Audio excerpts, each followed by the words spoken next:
Yo, what's going on, Tampa Nation? It's football Saturday starting out. We got the kickoff this weekend. Let's go, Knowles. Hey, Mike G, what's up, my brother? Not much. Good morning, guys, man.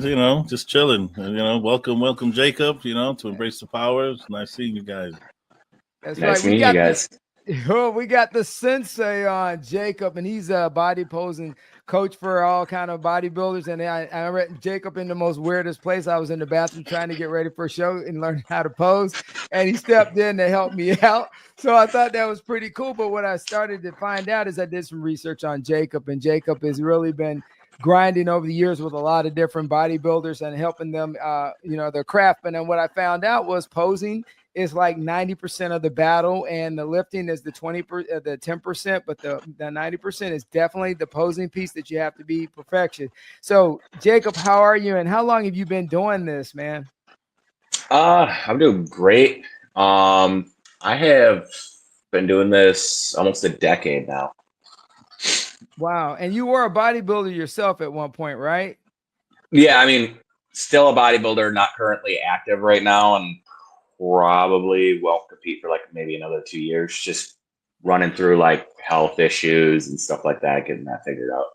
Okay, so what made you shift to posing? Like initially, yeah, what was the thing that drove you to like help other people with their craft? Because I mean, I learned a lot at the Tampa Pro. There was a ton of people in there, and I saw all the coaches in the back when I was in there, and people were paying big money for the coaches to be back there with them to get ready for the show. So, dude, you're like a guru, man. Everybody was leaning on you, bro. It's just, hey, it is what it is. I guess initially what got me into it was like I competed in 2016, like learned from my coach at the time. And then after that, I mean, I was like, I didn't really do a posing routine in that first one. He just said, just go up there, have some fun, hit some poses. I'm like, cool. Well, then the next time I competed in 2018, I was like, you know what? Like, I really want to like hit a posing routine. And then just over that like little bit of process, just fell in love with posing and gotten to meet some of the people that I looked up to in regards to that. So I don't know, it's been pretty cool. It's been a cool journey. So people that don't know the posing routine, like myself, is it all the same pose, or is it the different, or do you guys have a pattern that you use? I mean, I guess there's a lot of different poses you can hit. Sometimes you'll see like different patterns that, certain individuals, for example, like you look at Terrence Ruffin, you look at like, I guess he's a good one. You'll see a lot of the same like mannerisms and certain patterns of stuff that he'll hit. So yeah, I mean, it's not always the same pose. But it definitely, like, you'll see sequences and stuff like that. That's what I'm saying. Similar. The sequence. And so can you put your own pose in there? Because I've seen it and all over the stage, big dudes, and they just pose and So you can do your own thing, your own dynamics, or you have to go through the patterns. No, like it's all individualized. The only thing that you can't do is like backflips. Well, no, I wouldn't. You'll see it. Prejudging, for example. Like one of the poses you can't hit is a moon pose, which is basically you turning around, bending over. So we see like it's almost like you're well, that, but on steroids. Right. It's when you see like people reaching down and touching their toes like that tight. Yeah. It's not allowed anymore. It's crazy. So you can show the glutes, right? Show the glutes. Glutes, so Mike said the key thing about program design. But what I did see was with the bigger bodybuilders compared to the physique guys was that during prejudging there was a kind of a scripted regimen. They had to hit like 7 different poses, which what shocked me is they have to memorize all those poses, and physique's like 3 poses. These guys got to remember like 7 different. Have to hit 7 different dynamics. Yeah, so I mean, in regards to like different poses and stuff like that, like of course for like bodybuilding and classic, you have your quarter turns. For NPC or for NPC IFBB men's physique, excuse me, we only got one. We only got two. So we got your front and your back.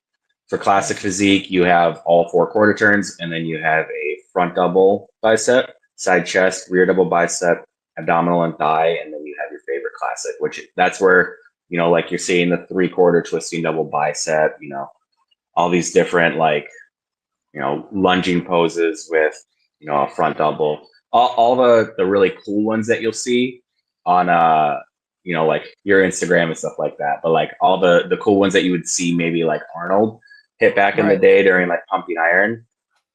Just more so the creative ones. And then of course, like with bodybuilding, you have to throw in, you know, the front and rear lat spread on top of the front and rear double bicep. And then you have the side tricep on top of the side chest. And then you have ab and thigh, most muscular. And then, you know, that's about it. They don't, of course, have a favorite classic, but like there's a lot of different poses, but it's all based off, you know, every so what single. Are they looking for? That's interesting. You see all these poses, all these names. I didn't even know they were called that.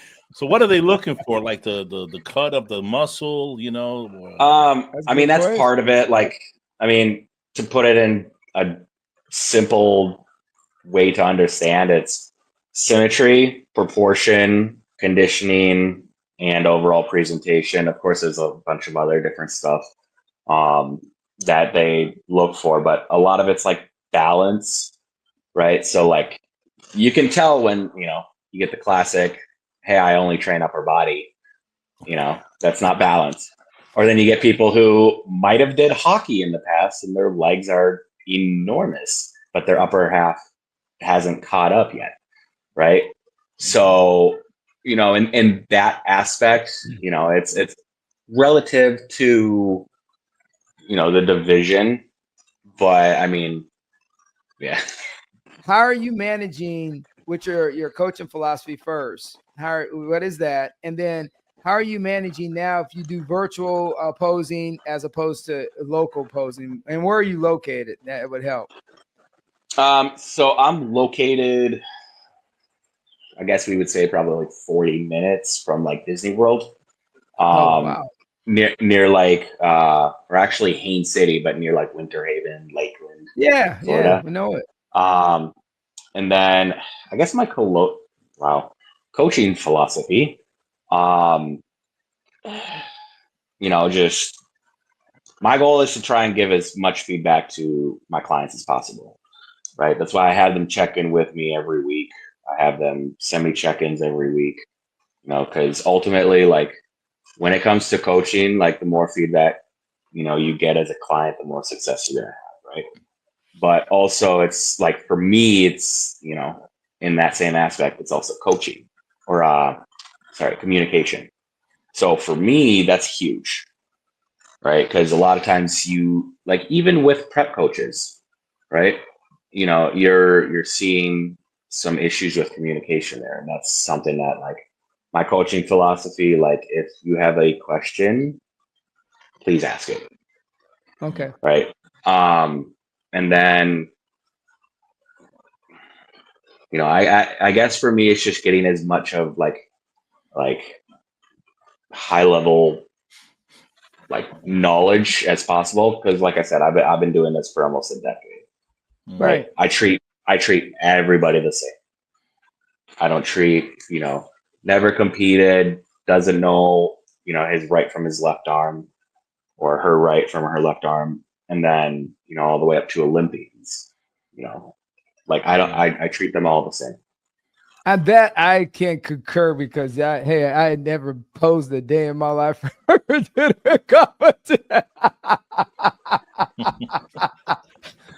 Hey, if we do the best we can, and I was just like you, as I told everybody, I went in just to have some fun. But hey, since after working with you, you know, you changed my whole perspective on a lot of things. So just to give out my little public service announcement, Jacob is legit. And I'm probably me and him are going to be working together this February all the way to the next Tampa Pro, because now I've changed the way I look at my diet. I've changed how I'm going to approach the show. But you know what? I think sometimes you have to go through the crucible and to understand it. and being backstage and talking to everybody and talking to the coaches back there, you have a different appreciation for the sport. You know, I really do. Oh man, we got to get you some energy drinks, man. I'm gonna have some coffee literally a minute before this thing. Yeah, no, it's a unique sport, but I'm definitely passionate about it. That's for sure.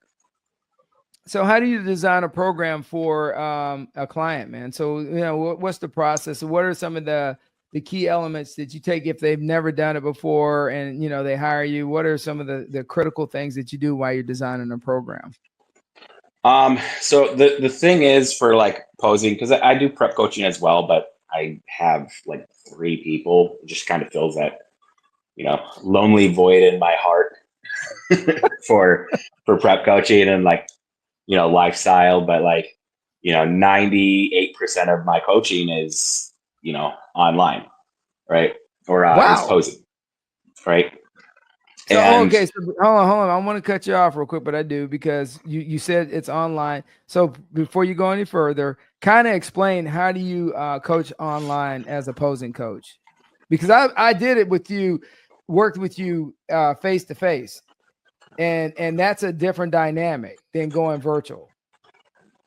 Yeah, so I mean, it's definitely a lot different, and like somebody like you, definitely in person would work best, because there was times I had to like physically move your scapulas out. But I mean, it's just knowing, like for virtual, I've been doing it for so long where, I do all my calls through WhatsApp, right? But I also keep a running spreadsheet for all of my clients to make sure that they can go back and watch the feedback that I give via like Loom videos and stuff like that. But I try to be as in-depth as possible with like all the check-ins and all the feedback, as I was saying before. But a lot of times, like, I've mastered the art of mirroring, because like, of course, like, this is my right hand, this is my left hand. But if I'm looking at somebody, their right is my left. Like it's all backwards. And it's funny because like you get people who are, 2 weeks out, and I tell them to move their right foot and they move their left foot. And I'm like, no, your right foot. My left. Yeah. But yeah, I mean, it just gets down to the point of like, especially like with virtual, you just have to, be very concise with the adjustments and very concise with the cues that you are giving, because it's not going to work. Like one cue is not going to work for the next person. Yeah. So how long does it normally take for you? What should recommend it for anybody getting into this, that they start posing? Because now I know you guys start posing. Like I'm working on posing now for next 2026. So yeah, which is awesome. Yeah, I mean, I always recommend people start as early as possible. Now, the leaner you get, the more your posing might change. How you hit a certain pose, how a certain pose looks on you. Because if you have a lot of body fat, it's hard to really see lines, right? It's hard to really see detail and what, potentially, how would your abs look if you hit this? Well, if you have an over excessive amount of adipose tissue, fat, you might not get the same look. So that's why, like, and I came out with a little guide that, like I'll send people every now and again, even, especially for clients. But, you should start at least at 16 weeks out, if not 20 weeks out. Wow. Right? That's because you get people who are like, oh, well, it's peak week, I should learn how to pose. Nope. Those are the people who are up on stage, shaking like they're on, one of those like vibrating pads where they're like, because they have. And I saw people. I saw the different levels of intensity that people have for this sport. And I saw the struggle and stress there, because there were some people that came with coaches from Hawaii and they expected to win, and I saw guys with virtual coaches while they were in there, and one of the virtual coaches guys won in my competition. They won. He won.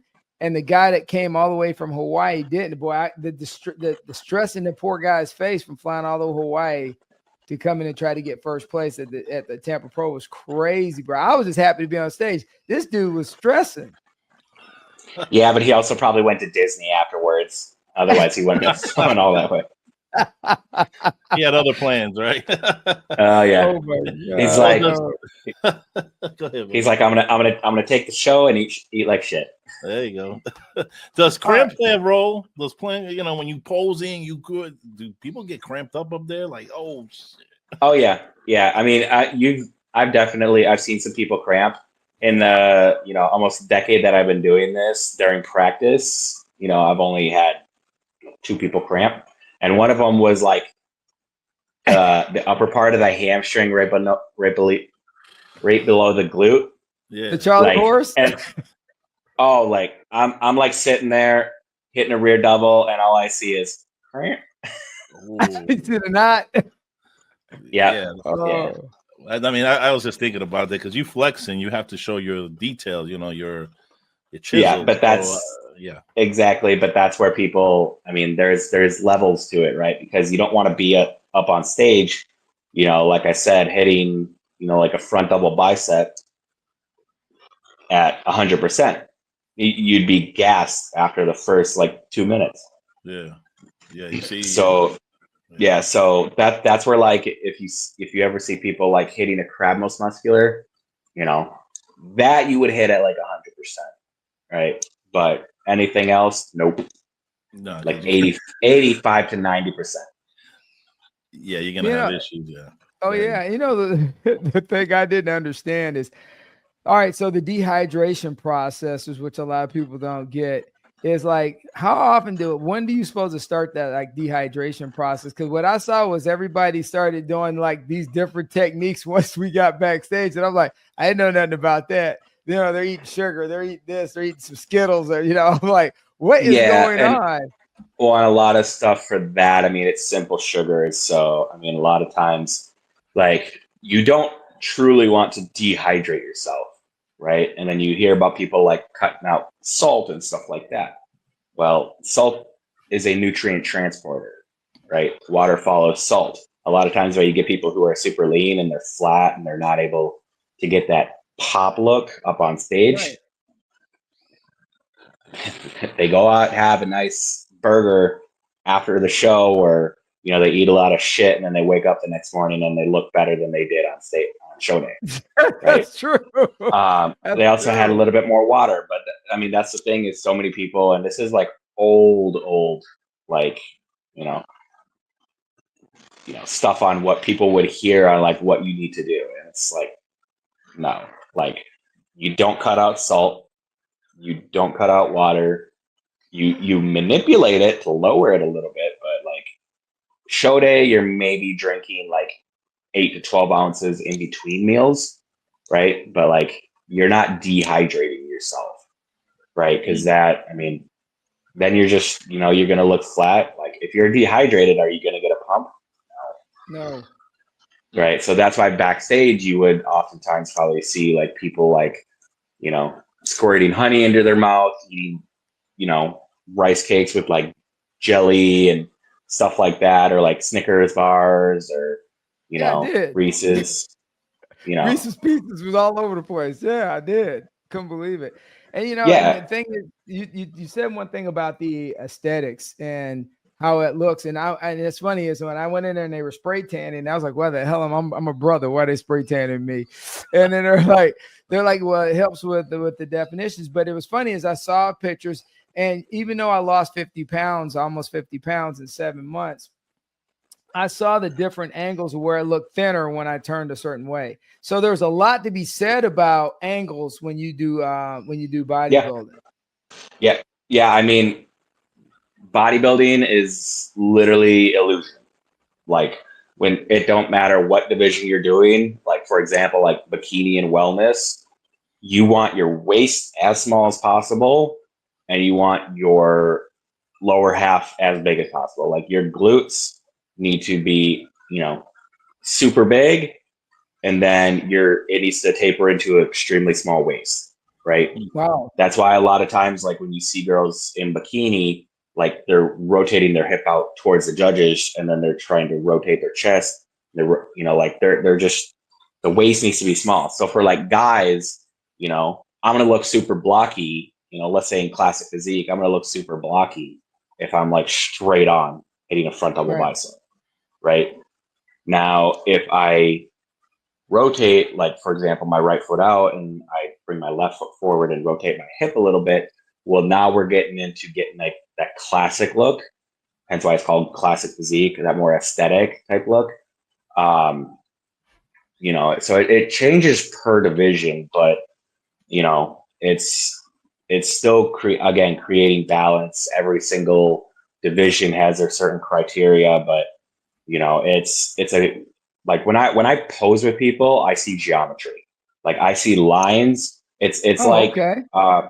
You ever see the old video of Arnold up on Yes. like a rock, like hitting a front lat spread? Yeah. Right. And his things like he has wings, man. Yeah. So it's like you get that silhouette. Well, that's what I'm looking at first. I'm trying to get that silhouette, and then as the light comes around and we start to see more detail, that's basically the process of like, okay, we're getting the look, now let's get the detail. Right. Oh, okay. Yeah. We're friends with Wendy Fatino, and we see all her pictures that she posts. So you said something to me that stuck with me after I left the competition. She goes, and your words were, "If it hurts, you're doing it right." Well, I mean, it's more so like if it feels uncomfortable, then yeah, most likely. That's what the body's not supposed to do. This. Yeah. No, I mean, it's you'll definitely notice the people who actually practice because they're up on stage and they're not shaking, right? Their conditions, you know, their stamina for, you know, hitting poses and whatnot, you know, it's there. You know, they don't really have to worry too much. But, you know, there are sometimes it's posing is uncomfortable, but like, you know, I always say this: posing is uncomfortable, but as a posing coach, my job is to try and make it as comfortable as possible. And it's a lot of times because, you know, like, you know, the other day, like I had somebody who was over posing, right? Putting too much intensity into it and flexing muscles that they didn't need to, right?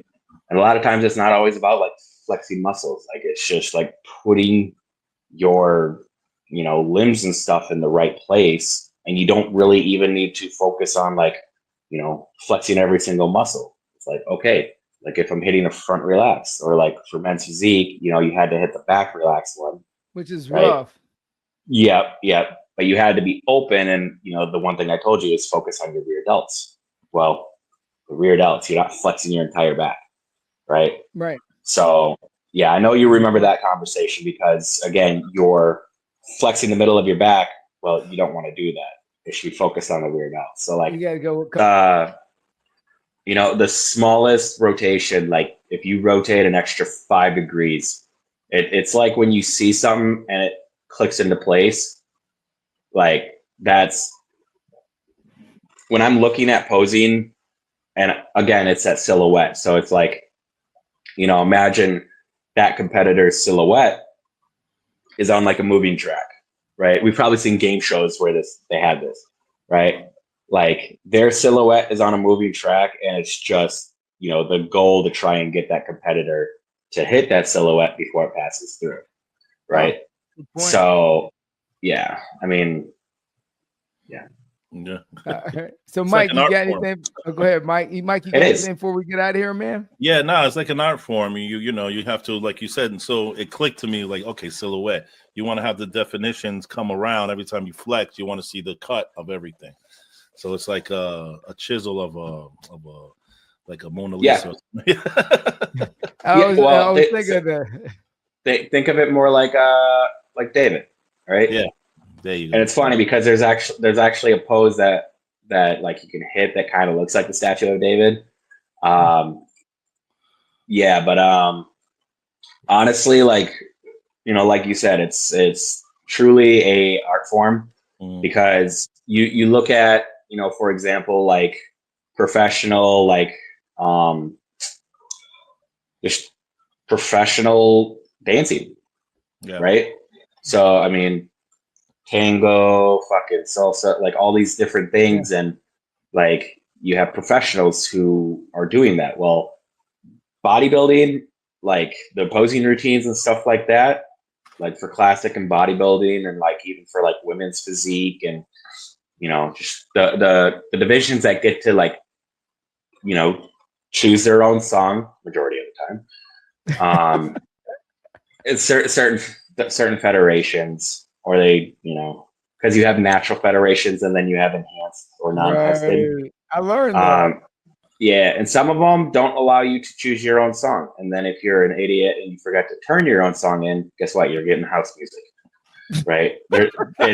I mean, like you could, you know, get some random song and just, again, go up there and hit a few poses, which that's literally what happened when I first started competing. And that's why I wanted to do my routine. But, you know, like I've gotten to, you know, like I got to do a posing collaboration with Kai Green, right? Wow. Who, you know, he's multiple Arnold Classic winner. Dude's literally in, you know, like one of the GOATs when it comes to posing, right? And, you know, he really opened my eyes to the simple fact that it, you know, you got to look at it as like a dance, right? Like all these professional dancers choreograph everything, right? So like when we're up there hitting a, you know, posing routine, like and especially when I create them for my clients, because I do that as well, like you have to play to your strengths. My job is to hide your weaknesses and play to your strengths. So like in a posing routine, granted, it's not judged, unfortunately, like it used to be back in the day, but you know, it's still, you know, finding a song that they like, that they can vibe with, that they can, you know, utilize and be comfortable with, not some dubstep bullshit. But like, you know, something that's going to be artistic, you know, some sort of like meaningful song or cinematic, like, you know, what you would normally hear in like a movie background. And then it's, you know, just choreographing all these different things. It's like dance, but instead of like just movement through like certain things in regards to like if you're doing salsa or tango or, you know, whatever, like you're moving your body. Now, posing routines is that plus you're flexing, right?